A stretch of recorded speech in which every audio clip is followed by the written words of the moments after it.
A very good evening to all our viewers. This is News First for the People.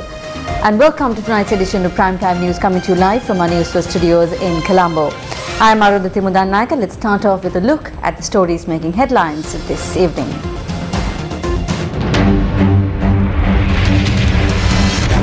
Minister Kanchana threatens legal action against the Human Rights Commission.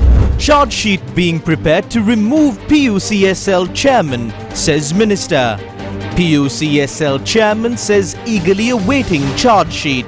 Ratnayake කියන පුද්ගලයා පහුගිය කාලේ පුරාවටම සිදු කරලා තියෙන්නේ ඔහුගේ පෞද්ගලික මත මිසක් කොමිසමේ මත නොවන කියන එක තමයි අපිට අවබෝධලා තියෙන්නේ. මේ ඔය සැර බල්ලොත් ඉන්නේ. උන් හපන්නේ නැහැ නේ. නිකන් බුරනවා විතරයි. අපිට ඕන මේ සැර නොකරන හපන බල්ලෙක් ඕන. Election Commission requests President's intervention in ensuring a free and fair election. 19 attempts made to postpone the election. Election observers conclude upcoming polls have faced the most number of obstacles in 40 years. Elections are pivotal to the quality of a country's democracy and governance. A statement from the American ambassador to Sri Lanka. Diplomats from 16 states to attend the 75th Independence Day celebrations. 3,100 invitations sent out. General Secretary of the Commonwealth to attend celebrations. 140 essential medicines out of stock at state hospitals. GMOA sounds the alarm. And now the stories in detail. The Public Utilities Commission and the Human Rights Commission recently intervened to ensure that students who are sitting for their advanced level examination are not impeded by power outages. The directions given to provide an uninterrupted supply of power during the exam period were violated again today, as power cuts of 2 hours and 20 minutes were imposed across the country. Students who are facing one of the most competitive exams in the country to secure entrance to state universities were severely affected by the ongoing power outages. Minister of Power and Renewable Energy Kanchana Vijaysekara spoke about the intervention made by the Human Rights Commission. The Minister of Power and Energy spoke about the meeting attended by members of the Ministry of Power and Energy at the Human Rights Commission. An additional secretary and an additional general manager at the Petroleum Corporation and the finance manager of the CEB attended the meeting. Through a letter, we have been informed that they have said that they cannot agree to certain clauses of the agreement. They had informed them that all of the undertakings that they are given must first be approved by the Board of Directors and that they are not at liberty to decide for themselves. The PUCSL and the Human Rights Commission cannot influence any institution. We will take legal action against the members of the Human Rights Commission. My secretary informed me that the discussion at the Human Rights Commission was recorded. Therefore, I believe that it can be used as evidence when reporting facts to court. Minister of Power and Energy Kanchana Vijaysekara says a charge sheet is being prepared to remove the chairman of the Public Utilities Commission, Janaka Ratnayaka. We have understood that in the recent past, a person called Janaka Ratnayaka has been acting based on his personal opinions instead of the opinion of the Commission. This is evident in the letter written by 3 other members of the Commission dated 23rd of January 2023. On the 9th of January, the Cabinet approved a change in the electricity tariffs. The chairman responded to the Cabinet Secretary on behalf of the Public Utilities Commission of Sri Lanka. However, we found out that this person has sent the letter to the Cabinet without the consent or approval of the Commission. As a government, we will take legal action against the chairman, and the charge sheet has been prepared to remove him. All government faction MPs have agreed to this. Minister Vijaysekara said the Commission had received the Attorney General's advice on the electricity tariff increase. The chairman and the members of the PUCSL informed the National Council of the Parliament that they will seek advice from the Attorney General as to whether or not the temporary electricity tariffs can be enacted immediately. The Attorney General has sent his stance regarding the matter to the PUCSL. Therefore, the Chairman and the Director General can convene the Commission even today and implement the new electricity tariff increase if the Attorney General is of the stance that this can be done.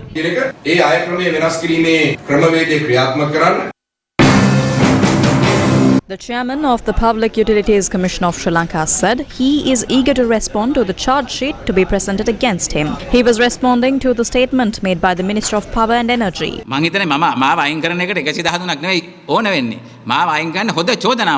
believe it is not the support of 113 members of parliament he needs. He needs a good charge to level against me. According to the Act, no one can be fired without a proper charge. So bring the charge against me. I am eagerly waiting to see what sort of comic story they are trying to narrate now.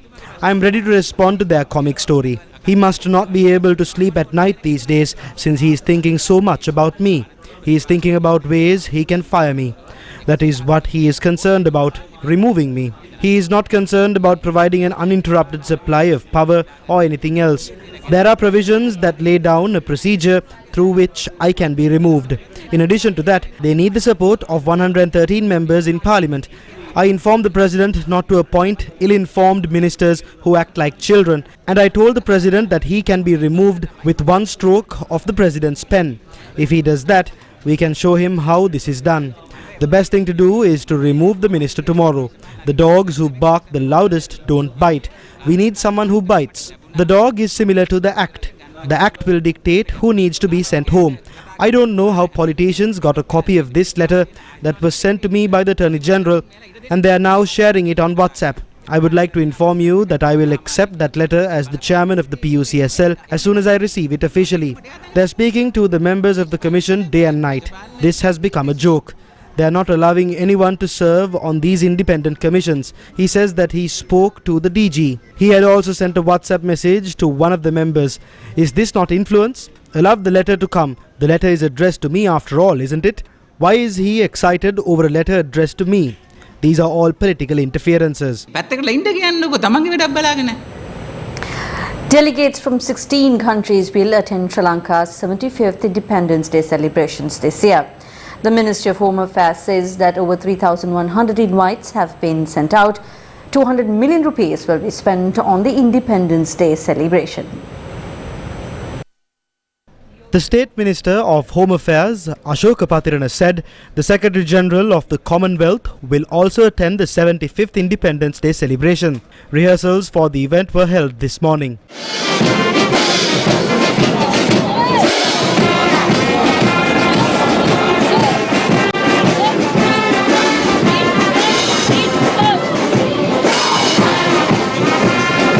Meanwhile, the special traffic plan was implemented for the second day today to facilitate rehearsals for the 75th National Independence Day celebration. This special traffic plan will be in place until the 4th of February. According to this plan, 20 roads around Golface Green will be closed and a limited flow of traffic will be allowed between 5 a.m. and 12 p.m. When the relevant roads are closed and vehicular movement is restricted, the residents of those areas can travel according to the instructions of the traffic officers. දෙකක්ම මට ෆාමසියෙන් ගන්න කිව්වා. අපිට මේ වෙලාවේ ගන්න එහෙම සල්ලිත් නැහැ. වෙන දේවල් වලට මුදල් නාස්ති කරනවා. එයි මේ අපේ සෞඛ්‍ය දේවල් වලට මේ මුදල් යොමු කරන්නේ නැත්තේ කියලා තමයි අපි පළදාරගෙන් ඉල්ලන්නේ. The medicine shortage has put the lives of many patients in jeopardy. Without essential medicines, the general public continue to suffer as revelations regarding unnecessary expenses are coming to light. Doctors point out that the medicine shortage has now turned into a crisis. Medical associations say the shortage of medicines, medical equipment and the delay of tests have exposed patients at hospitals to many risks. For several months, both patients and doctors have been pointing out that the medicine shortage poses a serious risk to the lives of patients. However, medicine associations point out that a proper solution has not been provided to this issue. This was a situation in Anuradhapura. There are no medicines here. They give us prescriptions to buy them from pharmacies. We don't have money to purchase them from BTs. Equipment needed for blood tests, urine tests and anesthetic drugs needed for operations are also in short supply.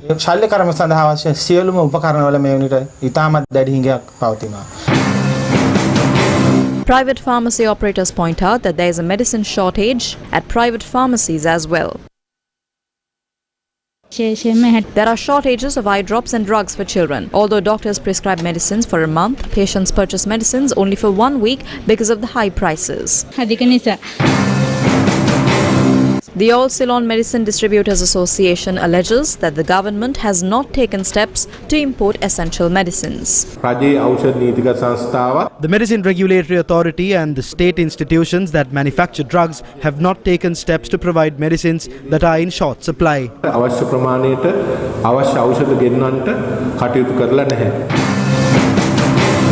The Physicians Union Alliance for Medicine and Civil Rights points out that there is a crisis in providing service at laboratories. මේකේ ආසන්නම සිදුවීම තමයි අපි දැන් දකින දෙයක් තමයි මේ වනට අපේ රටේ අවයව බද්ධය සිදු කරන්න Owing to the crisis in facilities required to carry out organ transplant procedures and the chemicals, many patients have to now go to the private sector for operations and lab tests. One patient has to spend 150,000 to 200,000 rupees for basic tests. The Borella Medical Research Institute is not able to carry out basic tests. This will be a serious issue to the general public. These officials and politicians must take responsibility for the patients' lives that are lost due to these shortages. මිය යන රෝගීන්ගේ ජීවිතවල වගකීම මේ දේශපාලකින් සහ මේ නිලධාරීන් බාර ගන්න ඕන. The Government Medical Officers Association points out that there is a shortage of medicines prescribed even for the general flu at government hospitals. Paracetamol, cetirizine, There is a shortage of cetirizine, paracetamol and basic drugs given for breathing ailments. Simple antibiotics and painkillers are also in short supply in the hospital system. This shortage has affected hospitals across the island. There are shortages of aspirin, insulin and metformin. 140 drugs out of essential medicines are not in stock anymore. These drugs are not short in supply, they're just not available at all. සම්පූර්ණයෙන්ම තොග නැහැ පද්ධතිය තුල. හිඟයි නෙමේ තොග ශුන්‍යයි බිඳුවයි. The Economic Justice Council and the People's Constitutional Council of the Movement for People's Council held a public consultation at the Colombo National Library today. Speaking about the rights of patients, they highlighted that the government does not have any plan on how to properly manage the donations that are flowing into the country. We have received a lot of aid, but no one knows what is happening to that aid. They are trying to import medicines via the Indian credit line, and this has led to a serious crisis. They are trying to import this medicine from a company that has not even been registered. When medicines are being imported, there are factors that we consider: safety, quality and efficacy. None of these aspects have been looked into. We don't know what kind of medicines they will import. We have to pay back this money. If we don't make the most of it, that will be a waste.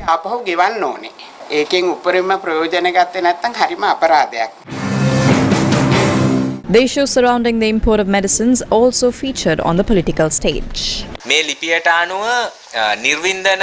According to this letter, since there is a shortage of anesthesiologists, they have announced that surgeries will not be carried out at the Panadura Base Hospital. On the 14th of November last year, the medicine to provide radiation treatment for cancer patients at the Anuradhapura Hospital stopped working. The National Institute for Nephrology, Dialysis and Transplantation has said that kidney hospitals have had to pay about 1,300% more for medical supplies as they have been procured as emergency purchases.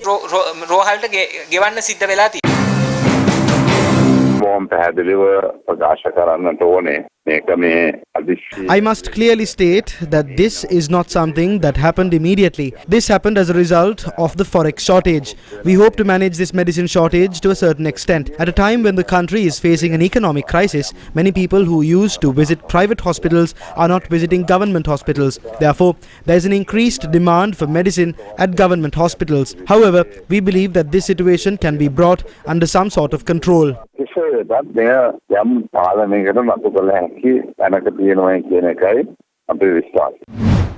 While the people are suffering from the lack of medicines, there are people among us who also suffer due to the lack of proper roads to travel on. This is the road from Alabathagoda to Ankumbura. The repair of this severely dilapidated road began in 2018, but the construction work has not been completed yet. As a result, the people of the area are suffering severely. Several machines used for the project have also been abandoned here.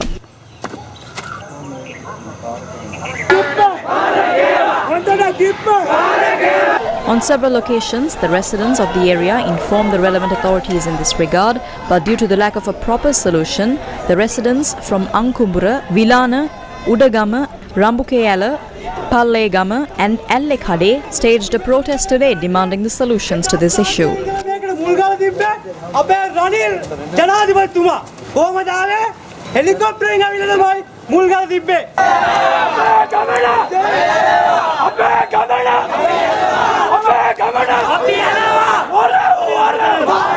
In support of the protest, local residents even closed the local shops and planted trees along the dilapidated road.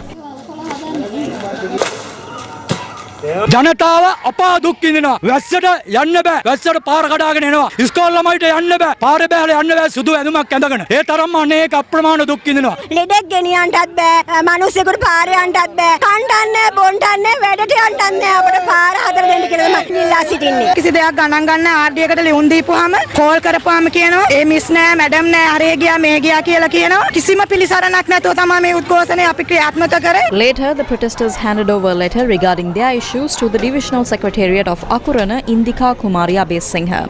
The protesters dispersed after the Divisional Secretariat promised to take action to resolve the issue. 285 suspects involved in drug trafficking have been arrested in a special operation conducted across several areas in the western and southern provinces. Police spokesperson SSP Nihal Thalduwa said the raid was conducted jointly by the police, tri-forces and other security personnel.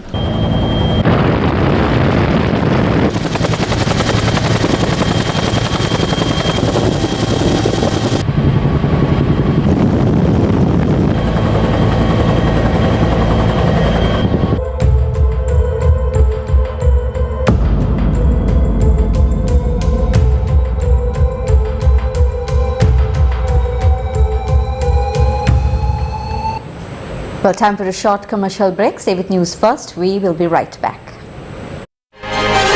News First. Main sponsor. Durden's Hospital. Dedicated to you. Experience the best in healthcare at Durden's Hospital's new Alfred Place wing. We continue to evolve into a purpose-built hospital of the future, with an ambience built to deliver world-class care. Durden's Hospital, dedicated to you. Sri Lanka's election headquarters. Welcome back. You're with News First. US Ambassador to Sri Lanka, Julie Chung, tweeted that elections are pivotal in the quality of a country's democratic governance and long-term development. According to Chung's tweet, she had met with Tony Bambury, president of IFES, a global organization that supports elections worldwide, including Sri Lanka, to facilitate accessible elections. Chairman of the National Election Commission, Nimal Punchiheva, has directed a letter to the President requesting him to intervene to address the incident where death threats were made against members of the Commission. In the letter, the Chairman has requested the President to create the background required to hold a free and a fair election. In the letter, Attorney Nimal Punchiheva says other state institutions are not supporting the Commission to hold the election. The Election Commission Chairman requested the President to make necessary arrangements to ensure the support of all state institutions. In the meantime, no suspects who made death threats against SB Divaratna, KPP Patirana and MM Muhammad, who are all members of the Election Commission, have been identified. The threats were posed from the same phone number. It has been revealed that the address linked to the phone number is from the Galle district in the southern province. When we investigated on this, we found out that the person living in the address is no longer in Sri Lanka. It has also been revealed that he is not aware of this incident. It has been observed that the call had been made from a foreign country. However, we have not yet identified who made this call or who owns this phone number. Steps have been taken to provide armed security to these three members of the Election Commission at their residences. Meanwhile, the President's office says that President Ranil Wickremesinghe has not yet accepted the letter of resignation sent by PSM Charles to step down from the Election Commission. When inquired, a senior officer of the President's office confirmed this to Newsfirst. Recently, reports circulated that PSM Charles had informed the President in a letter dated the 25th of January that she would resign from the Election Commission. Meanwhile, the chairman of the Election Commission, attorney Nimal Punchiheva, said that no member has officially informed him about their resignation so far. He made this statement responding to reports of the resignation of PSM Charles. Meanwhile, the Government Information Department says the Gazette required to begin the local government election process has not yet been forwarded to the press. The Director General of Government Information, Dinith Chintaka Karunaratne, said in a statement that although the relevant Gazette should be forwarded with the signature of the Chairman and other members of the Election Commission, it has not been forwarded yet. Meanwhile, the printing related to the local government elections have already started. Government printer Ganga Kalpani Riyanage said that the district election officials have sent the ballot papers of 12 districts to the printing press for printing. In addition to this, Ganga Kalpani said printing of other documents including gazettes related to the election is currently being done. Meanwhile, Ahmed Manaz Makin, Executive Director of Election Monitor Cafe, says that 19 attempts to postpone the election have been reported so far. He said at a press conference in Kilinochchi today, threatening the members of the Election Commission is one of them. Meanwhile, election monitoring organizations say that 7,000 independent observers will be employed to monitor the local government election. There has never been an election in the history of Sri Lanka that has created such an uncertain situation. The PAFREL organization has been observing elections for 40 years. We have not seen an election that threatened the officials of the Election Commission and the government trying to postpone the elections. Whatever they do, no ruler can limit the democratic rights of the people. Similarly, if the democracy in our country shrinks at a time when the country is immersed in a serious economic crisis, we will not only be seriously slandered in front of the world, but there is a risk of losing the support we get from the international community. Therefore, the President's responsibility is to support this election. ලැබෙන තියෙන සහයෝගයන් අහිමීමේ හැකියාවක් තිබෙනවා. නිසා මේ මොහොතේ ජනාධිපතිතුමාගේ වගකීම වෙන්නේ මේ මැතිවරණයට සහයෝගය දීලා ජනමතය කුමක් වුණා. The first rally organised by the Samagi Jana Balawegaya to campaign for the upcoming local government election was held in Kurunegala today. The rally was held under the theme Niruttara Rataka Uttara.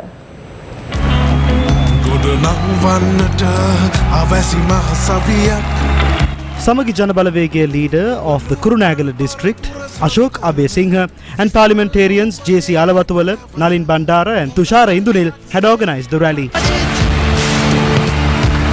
Samagi Jana Balawegaya Mangala Janataraliyata Samprapta වන මොහොතයි Samagi Jana Balawegayata ඔබේ ආදරණීය නායකතුමන්ට Sajith Premadasa මැතිතුමන්ට Chairman of the Samagi Jana Balawegaya, Sarath Fonseca, General Secretary of the party, Ranjit Madhwa Bandara, and other senior party members were also present.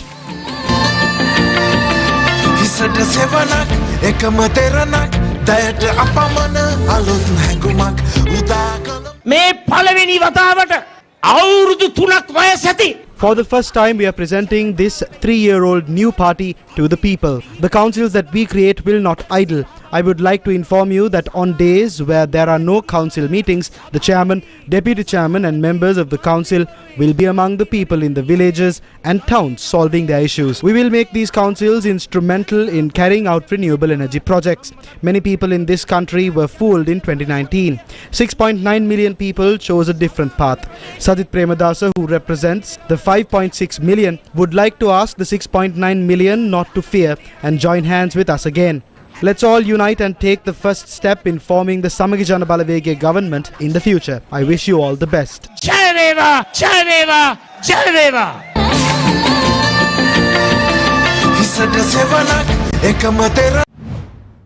Leader of the National People's Power attended a meeting of the party held in Minuwangoda today. අපි අපේ ජීවිත කාලේ During our lifetime, we have seen various governments being toppled and other governments being formed. We have seen how various leaders were changed. But on the 9th of March, what's going to take place is not this traditional change of power. We are making the true change that is required by the country. Ranil Wickremesinghe, who was chased away, was brought back and given the presidency. They trust each other so much and have such a cordial relationship among them. They are unsettled by the fact that the power, which was controlled by a powerful family and a corrupt regime and their cronies, is now in the hands of the people.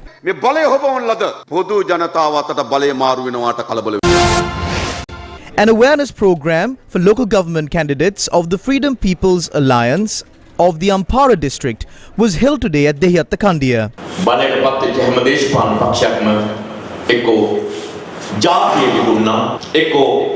Every political party either sold the country, sold religion, sold caste, sold the war or sold jobs. The result of those 17 elections has been decided like that. The tragedy we are experiencing today has been inherited by such a political culture. So we wanted to change this culture. When it comes to parliament, in which Tilak and I are members, they say that all 225 are thieves. When the government was called a band of thieves, we had the ability not to be thieves in that band of thieves. When the finger was pointed at the government as corrupt, we had the ability not to be corrupt among these corrupt individuals. That is the time when these groups came together in a bid to save this country. That is what we are inviting you for.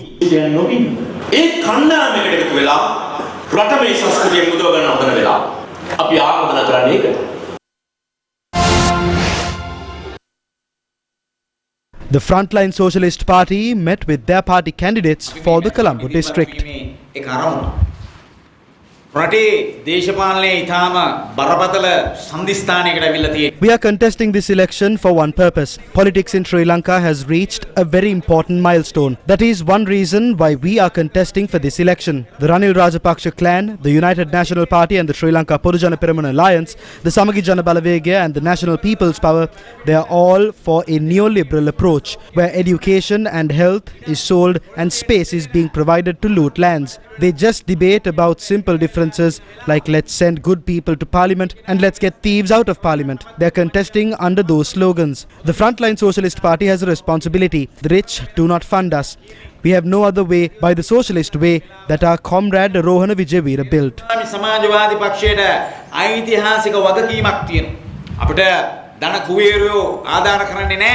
එක වෙන මාවතක් නැහැ අපිට තියෙන්නේ අපේ ආදරණීය රෝණ විජේවීර සහෝදරයා එදා 1965 ගොඩනගපු ඒ සමාජවාදී මාවත. News First with the people.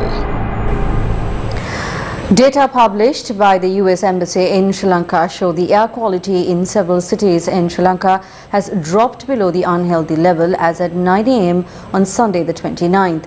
Colombo was at rating of 153. The CIPM Diploma in Professional Human Resource Management Certificate awarding ceremony was held in Colombo yesterday. Ken Vijay Kumar, President of CIPM Sri Lanka, Vice President Priyantha Ranasinghe, parents and well-wishers were present at the CIPM Diploma in Professional Human Resource Management Certificate awarding ceremony. Managing Director of Lanka Tiles, Mahindra Jayasekara, attended the ceremony as the guest of honour. You should never think that your role is confined to develop the HR function in the companies. Your role should be to develop HR function in the country.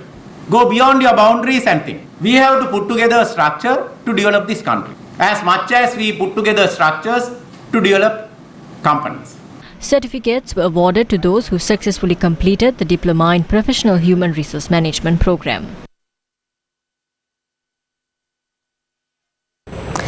Indian billionaire Gautam Adani, who has investments in Sri Lanka, saw more than $20 billion wiped off his fortune on Friday, according to the BBC. According to the report, this comes after investors left his companies for a second day, prompted by fraud claims made by a US investment firm.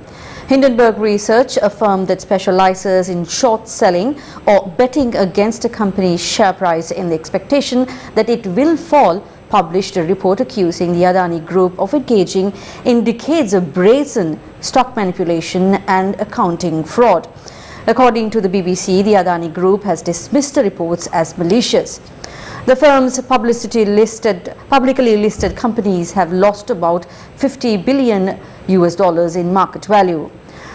Adani has dropped from the third richest person in the world to the seventh on Forbes' rich list, maintaining an estimated net worth of more than $96 billion.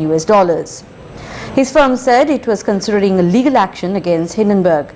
Mid-last year, the Adani Group was issued provincial approvals for 2 wind projects in Mannar and Punareen.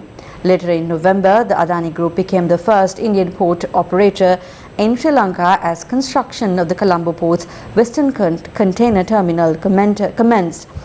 The group's major stake is in the Western Container International Terminal joint venture, which is valued at $700 million.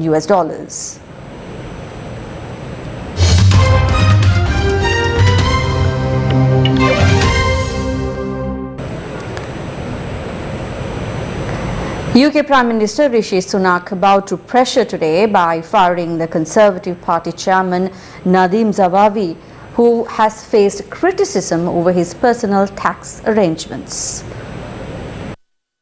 Rishi Sunak last week ordered his ethics advisor to investigate Zahawi following claims he had paid a penalty as part of a reported $5.96 million settlement with tax officials. It was alleged that Zahawi did not declare the dispute with tax authorities. Zahawi was appointed Chancellor of the Exchequer Finance Minister by former Prime Minister Boris Johnson in July last year. He remained in the cabinet under Johnson's successor Liz Truss and her successor Sunak, who made him party chairman. In a letter to Zahawi, Sunak said that after the investigation completed its work, it is clear that there has been a serious breach of the ministerial code. Reports of Zahawi's multi-million pound settlement with tax officials shocked Britons, many of whom are battling to survive amid the cost of living crisis. The opposition Labour Party said Sunak, who came into office pledging integrity, professionalism and accountability at every level, should have dismissed Zahawi when the claims were first reported this month, instead of trying to buy time by launching an investigation.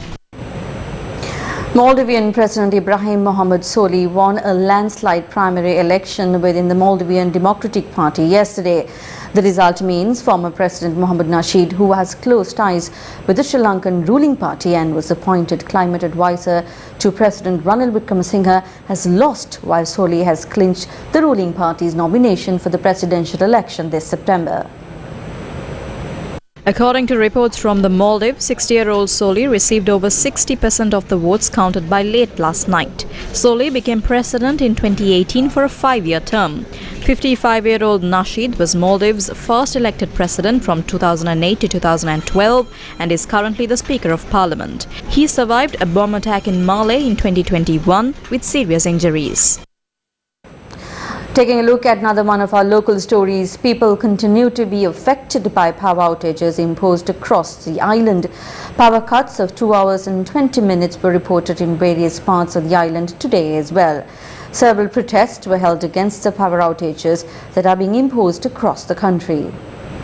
A protest against the power outages was held in Gunasinghapura, Colombo Fort. When the protesters attempted to march from Gunasinghapura to Maradana, the police obstructed the protesters.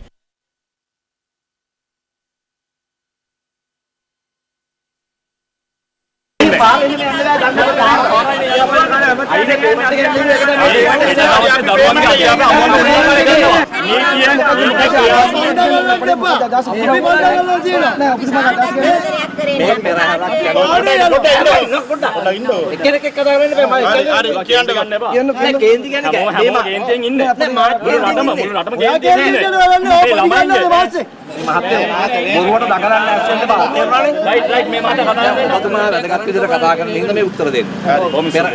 අර වගේ බොරුවට කෑ ගන්න මම එක්කෙනෙක්. පෙරහැරක් යනකොට පොලිසිය දැනුවත් වෙලා තියෙනවා රටේ නීතිය.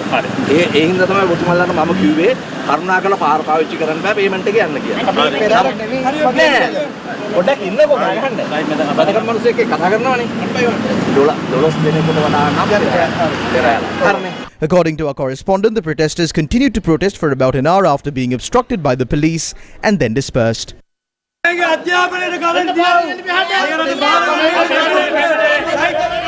And with that, we wrap up tonight's edition of Primetime News. Thank you very much for joining us. Good night.